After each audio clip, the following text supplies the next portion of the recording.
Hey everyone, Born to Drive here with my 2021 Alfa Romeo Stelvio TI Q4. I now have 77,600 miles on this car, and I want to go over a few reasons why it's so important to do a lot of maintenance on your car, and to do it yourself if possible, but to go above and beyond what the owner's manual states. And I want to go over some of the deferred maintenance that this car had when I got it, and also what I am doing to kind of make it last a little bit longer than hopefully the car was designed to last, which in the industry, the typical time frame is 10 years or 150,000 miles. Sometimes manufacturers will go up to something like 15 years, 150,000 miles. That's another common threshold I see when it comes to the service life of an average vehicle. And sometimes the Japanese OEMs, with some of their body-on-frame vehicles, they're going to be upwards of 15 years, 200,000 miles at the top end. So when it comes time to do the maintenance on your car, it's really important to understand how long the life of your vehicle is in terms of its design life, maybe its reputation for quality and reliability, the components that are involved with the car, what type of design it is. How you use it is a huge factor in how you want to maintain it. Do you do all highway miles? Do you do only city miles? Do you do 50-50? Do you do 70-30? I want to give some advice on what I've been able to do with this car to try to make it last as long as possible. So I'll jump into the first one here, and that is regular oil changes, and to do them sooner than what the manufacturer recommends for an interval, particularly if the interval is over 7,500 miles. A lot of OEMs have gone to either 15,000 kilometers, which is about 9,300 miles, or 10,000 mile oil changes. And for most people, that is a little bit too long in terms of maintaining your engine beyond that 150,000 mile service life. You want to do, in my opinion, no more than 7,500 miles with a quality OEM filter and a quality full synthetic oil. I've typically resorted to some of the name brands, whether it's Valvoline with their Restore and Protect or Extended Protection, as well as Castrol with their high mileage full synthetic edge oil, or Pennzoil Ultra Platinum. All of those name brand motor oils that are kind of expensive for the oils that they are, but it's also cheap insurance to keep your car running for a long period of time. So on my car, I usually run this has 5.5 quarts of oil in the sump. I do pretty much, I would say, 85% highway miles, put on about 11,500 miles a year on my car. So it's relatively light duty is what they would consider it in the industry from a service perspective. But I'll do no more than 6,000 to 7,000 miles on an oil change.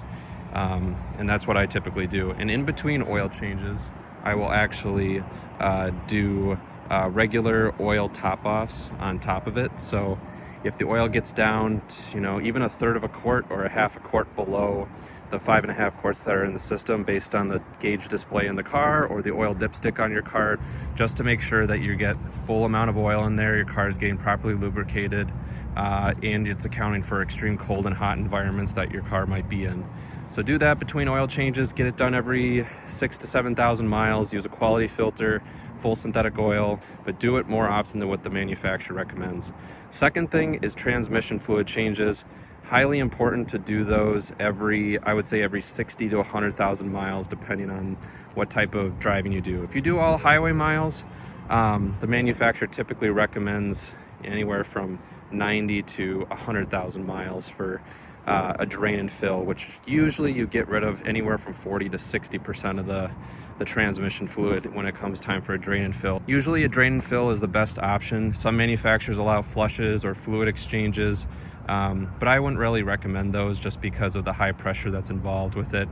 Can cause more debris to get picked up in the filter, to cause more issues than the good that it provides. And most manufacturers, including the ZF manufacturer of this transmission in this Alfa Romeo Stelvio, they recommend a fluid drain and fill and a filter change with a pan change. Actually, I just did a drain and refill at a local mechanic shop. and they used the OEM Mopar filter or OEM Mopar fluid in this. So that's what I would recommend, but I would do it every 60 to 80, depending on what type of driving you do.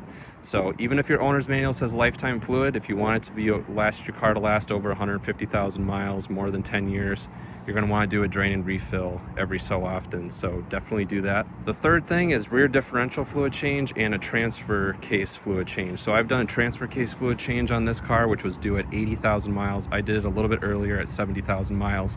It's only about a quart of fluid, maybe 1.1, 1.2 quarts. So it's not too many, but it's really important to do that. Another tip of advice is if your car's under warranty and there's maintenance like those fluid changes specified in the owner's manual, make sure you bring it to an ASE certified shop or the dealership to do the maintenance while it's under warranty. If you do oil changes yourself or fluid changes yourself, take pictures of your receipts, save those receipts, save pictures of the fluid that you used, and make sure you're doing the procedure properly. One common procedure place that a lot of mechanics will use outside of the dealership, but also the dealership themselves, will use ALLDATA. So if you're really unsure and you want a qualified source, ALLDATA is a really good spot to find those procedures for fluid changes on pretty much every car that's on the road outside of exotic cars like Lamborghinis or Ferraris or things like that. I would also say another big thing to do is to rotate your tires more often than what the manufacturer recommends. So the manufacturer says every oil change. Well, every oil change might be 9,300 miles to 10,000 miles. So you're going to want to do it more often than that. We're talking every 5,000 miles, 6,000 miles, or 7,000 miles, depending on the type of driving you're doing. If you're cornering hard, if you have directional tires like these Michelin Cross Climate 2 tires, where you can only rotate them front to back and back to front, you're going to want to do it even more often, sometimes every 3,000 to 4,000 miles, to keep that wear under control, especially if you have a really aggressive camber on the front and rear axle when it comes to performance vehicles. This car is kind of bordering on that performance aspect, so I do it every about 4,000 to 5,000 miles for a tire rotation front to back with these directional tires. Rotate them side to side. If you have non-directional tires like asymmetric tires with even tread pattern that looks similar on both the left and the right sides, you can go side to side on those as long as the sidewall says outside when you get those done. So make sure you go to like Discount Tire or your dealership or somewhere to rotate those tires for $30, $40 every 5,000 miles or so, and that will keep your tires wearing really well and keep that air pressure up. Make sure that even on the coldest day that your car is running, if it's negative 5 degrees Fahrenheit out in the morning when you drive to work, make sure that your tire pressure is at the OEM set level when you go out to drive. That'll help your tires last really long and get you better fuel economy, and make sure that you have good handling as well in the process. Make sure you get regular car washes. Incredibly important to get your car washed at least once a month, if not twice a month, especially if you live in a salty environment like here in the upper Midwest of the United States. You need to get salt and other, sand and other things off the bottom of your car, so make sure it has an undercarriage wash, and make sure your car gets washed every 2 to 4 weeks depending on the weather. And even in hot environments, you don't want bird poop sitting on your car in a hot sun where it's going to bake onto the paint, create problems like that, create rust spots over time. So make sure you keep that in mind when it comes time to maintain your car for a long period of time. Last thing to note that I want to touch on is the battery performance of your car. Make sure that you do a trickle charge on your car if you have one I would say at least every oil change, maybe once a month. Do a top off on your battery in your car with a little trickle charger for $30 that you can find on Amazon that controls the charge and stops charging it when it gets to 100%. Most cars will keep the battery between 65 and 85% for the state of charge. You want to top it off once in a while to maintain the health of that battery. So 65 to 85% is what the intelligent battery sensor will keep the state of charge at. You actually want it to be closer to 100% to extend the longevity, and try to just top it off maybe once a month, just to, it's good for like an iPhone. It's good for any type of battery or battery powered device to once in a while top it up to 100%, then let it go for a month. Let the car do its thing, then top it off again a month later. Right before every oil change too, I would recommend putting in either Valvoline Restore and Protect fuel treatment into the gas tank. Make sure to use that or another fuel system cleaner that contains the PEA additive. and like Chevron Techron's a good one that you can find at most auto parts store. Put it in the gas tank, usually a few hundred miles before your next oil change.